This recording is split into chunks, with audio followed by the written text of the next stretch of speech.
Hello and welcome back to another Rise of Empires Ice and Fire video with me, Mr. Gill. Thank you so much for joining me, and thank you so much for all your previous views, likes, suggestions, comments, subscriptions, and all of that jazz. I really appreciate it. We are following up with a secondary part to a video we did a couple of weeks ago called Ignore These Buildings. So this is Ignore These Buildings Part 2. And basically this is actually a little bit of a subtle thing. In that we're not talking about charcoal management per se here. What we are talking about is in your farm accounts, which buildings do you really just need to not worry about or upgrade in any way, shape or form unless absolutely required by the game in order to achieve certain castle levels, etc., etc. So while charcoal management is a thing, we'll definitely be doing a video on that again in the future sometime. What we're really talking about here is which buildings in terms of your farm account do you just not need to have. Now remember, your farm is basically set up in order to maximize the amount of resources it holds so that it can be raided for a good amount of stuff by your main account. Previously we have said that you should ignore some buildings. I can't remember which ones I said. Architecture Institute, things like that. When the VIP store is able to be built, you can move the watchtowers and the sentry towers. I don't know why they're over here. We must have done this on another account when we filmed that video. It's getting very hard to keep track of all of the accounts. Remove the roads here. Let's just go like so. Now we are removing the roads. Obviously that will help with the charcoal, but we are just also moving them over here, so we are kind of physically ignoring them, so to speak. I don't know what this is. This is another type of tower. I'm pretty sure we said we could ignore that. And then, right. Other buildings we can ignore, and I don't believe we mentioned it in the first one. We can ignore the fortress. Effectively, because we're not garrisoned. Wait, we shouldn't be garrisoned here. This is a stupid account. I don't know what this is. Because we're not garrisoned here, we do not need this fortress. We will need to upgrade the fortress in order to achieve certain castle levels, but we don't need to worry about it for now. Other buildings we can ignore. Basically, I'm going to ignore the military university. It is useful for promoting troops. However, I'm not really going to be training many troops in any of these farms, so I don't need it there either. Other buildings we can ignore. We could ignore, effectively, the tavern. We will need this in order to increase population. And again, in order to achieve certain castle levels and to open certain buildings which are required for population. But we can ignore that to start now. One building we can't really ignore, we kind of want to keep here, is the bar. We're going to keep that here for now. This is the town hall. We can't really ignore that. The alliance hall we can ignore, but I actually have never tried ignoring this. What does it mean in terms of, because I can go into the alliance and do everything. Oh, I'm not part of an alliance. That's stupid. Oh, that's fine. We can fix that up later. But I don't think that should affect anything. You know what? Let's just get ourselves back in the alliance quickly. If we switch account back to Beta Rick Gill, like so, obviously I'm the R5 of our little test alliance here, and I can accept. I think I've applied. I can accept myself back in. Boom, boom, boom, boom, boom, boom, boom, boom, boom, boom, boom. Oh, there we go. If we pop in here, pop in there, should be an application from this one. Yes, cool. So we can say accept. Fantastic. And let's switch back like so. It was better, wasn't it? Yes, it was.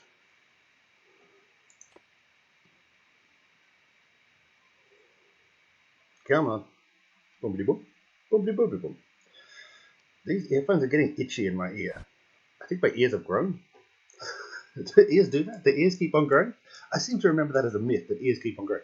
So we have removed the alliance building there. Can we do everything that we need to do in an alliance? Yes, we can help. We can receive our salary. Interesting. Does the alliance... Now I've gone off on a tangent, as usual. Connected up to the road again.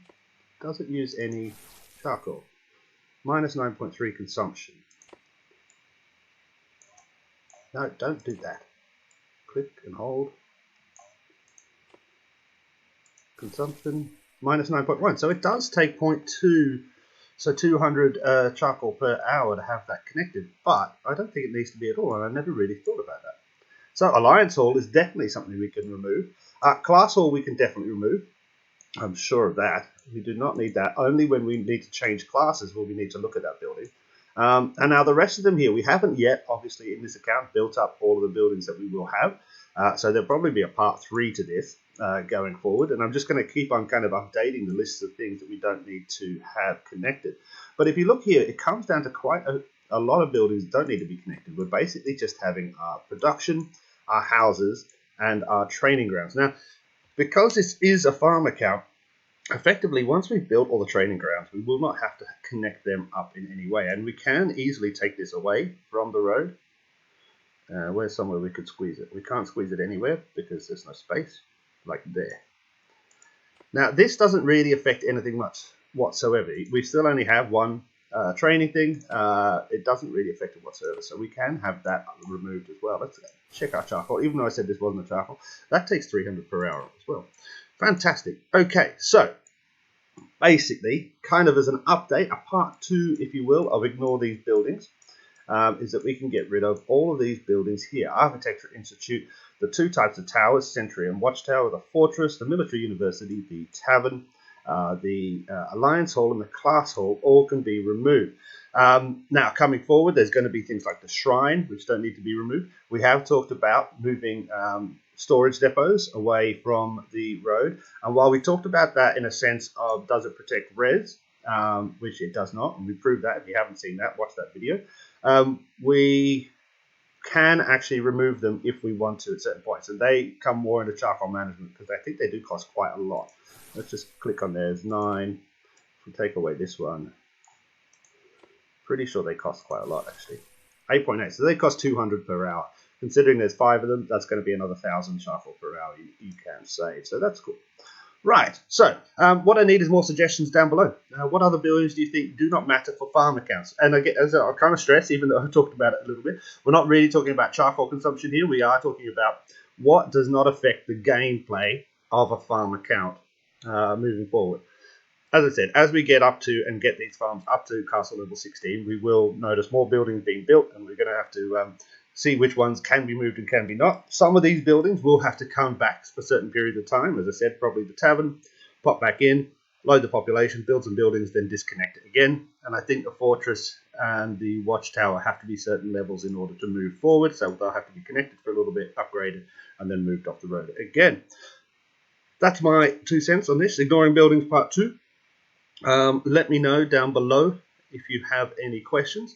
And what I really hope is that people test this themselves. You know, one of the things I think I've been saying for over a year now is that it's relatively easy to learn the game, and the way you learn the game is just to constantly test stuff. And this is all that I've done. A lot of people go, "Oh wow, you know so much. You know, it's because you've been playing so long." No, it's because I just kind of test. I kind of sit here and go, "What happens if we move that?" Nothing happens. All right, let's wait a day. Nothing's happened. Okay, fantastic. That thing doesn't need to be there. I don't need this. What happens if I click this 7 times? Nothing. Okay, what happens if I click it 9 times? Still nothing. Right. Maybe I can click it 12 times. But you kind of get the point I was saying. It's just constantly experiment with the game. Nothing is going to be very bad. You're not going to die or get logged out of the game or never be able to play again. Just by clicking a button, just by opening something, just by moving, a building, etc., etc. So, let me know down below if you can think of any other buildings, and we'll bring them up in part 3. Hopefully, by part 3, we'll have got this castle up to at least castle level 12, so we can have some more structures being built and more structures to test. Thank you so much for watching. Make sure you eat some cheese today and have a really good one. See ya. Bye.